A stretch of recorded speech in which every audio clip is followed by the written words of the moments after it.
We must attempt to understand different flows by modeling them with less details compared to nature, and neglecting some of the hopefully less significant phenomena. Any fluid has the ability of the molecules to move rather freely. When the molecules move, even in a very random fashion, they obviously transport their mass, momentum, and energy from one location to another in the fluid. This transport on a molecular scale gives rise to the phenomena of mass diffusion, viscosity, friction, and thermal conduction. All real flows exhibits the effects of these transport phenomena. Such flows are called viscous flows. In contrast, a flow that is assumed to involve no friction, thermal conduction, or diffusion is called an inviscid flow.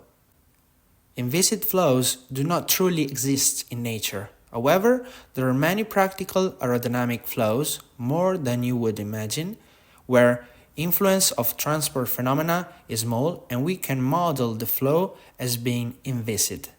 For practical problems, many flows with high but finite Reynolds number can be assumed to be inviscid. For such flows, the influence of friction, thermal conduction, and diffusion is limited to a very small region close to the body, called the boundary layer, and the remainder of the flow outside this region is essentially inviscid. For flows over slender bodies, inviscid theory can predict the pressure distribution and lift on the body and gives a valid representation of the streamlines and flow field away from the body. However, because friction, so shear stress, is a major source of aerodynamic drag, inviscid theories by themselves cannot properly predict total drag. In contrast, there are some flows that are dominated by viscous effects. For example, a wing inclined to a high incidence angle to the flow with a separate boundary layer or blunt bodies such as cylinder. In here, the flow expands around the front face of the cylinder but separates from the surface of the rear face, forming a rather fat wake downstream. These types of flow are dominated by viscous effects. No inviscid theory can properly predict the aerodynamic of such flow. Let's look at the difference between incompressible and compressible flows. A flow in which the density is constant is called incompressible. On the opposite, a flow where the density is variable is called compressible. There is a more precise mathematical definition to this, but it's not the purpose of this video. For our case, we will simply note that all flows to a greater or lesser extent are compressible. Truly incompressible flow, where the density is precisely constant, does not occur in nature. However, there are a number of aerodynamic problems that can be modeled as being incompressible without losing a lot of accuracy. For example, the flow of homogeneous liquids is treated as incompressible, and so most problems involving hydrodynamics assume ρ as constant. Also, the flow of gases at a low Mach number is essentially incompressible. Usually for Mach less than 0.3, it is always safe to assume that density is constant. This was the flight regime of all airplanes from the Wright brothers' first flight in 1903 just prior to the World War II. It is still the flight regime of most small general aviation aircraft of today. Of all the ways of subdividing and describing different aerodynamic flows, the distinction based on the Mach number is probably the most prevalent. The definition goes like this. We have subsonic flows if Mach is lower than 1, sonic equals to 1, and supersonic if Mach is higher than 1. In reality, we have more regimes. A flow field is defined as subsonic if the Mach number is less than 1 at every point.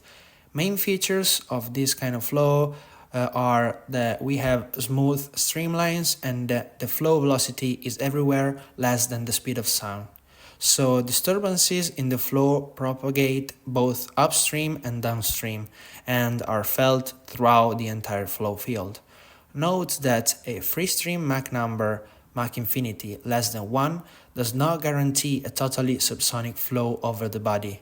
In expanding over an aerodynamic shape, the flow velocity increases above the free stream value, and if Mach infinity is close enough to 1, the local Mach number may become supersonic in certain regions of the flow. This gives rise to a rule of thumb that Mach infinity lower than 0.8 for subsonic flows over slender bodies. For blunt bodies, Mach infinity must be even lower to ensure totally subsonic flow. Then we have transonic flow, where Mach is around 1. This sketch shows pockets of supersonic flow over both the top and bottom surfaces of the airfoil, terminated by weak shock waves behind which the flow becomes subsonic again. Moreover, if Mach infinity is increased slightly above unity, a bow shock wave is formed in front of the body. Behind this shock wave, the flow is locally subsonic. This subsonic flow subsequently expands to a low supersonic value over the airfoil. Weak shock waves are usually generated at the trailing edge, sometimes in a fishtail pattern. The flow fields shown in this figure are characterized by mixed subsonic and supersonic flows and are dominated by the physics of both types of flow. So, such fields are called transonic flows. Again, as a rule of thumb, for slender bodies, transonic flows occur for free stream Mach number in the range of 0.8 and 1.2.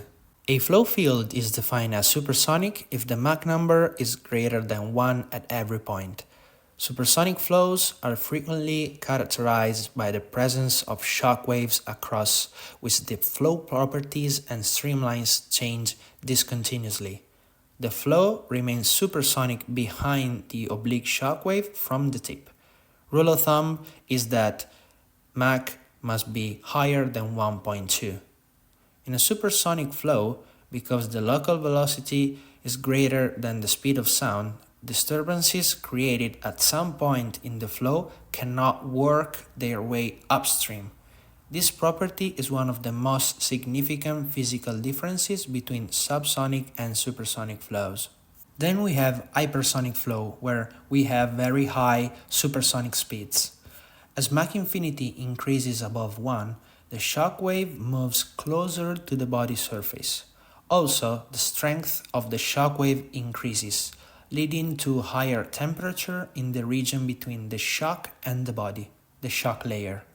If Mach infinity is sufficiently large, the shock layer becomes very thin and interactions between the shock wave and the viscous boundary layer on the surface occurs. Also, the shock layer temperature becomes high enough that chemical reactions occur in the air.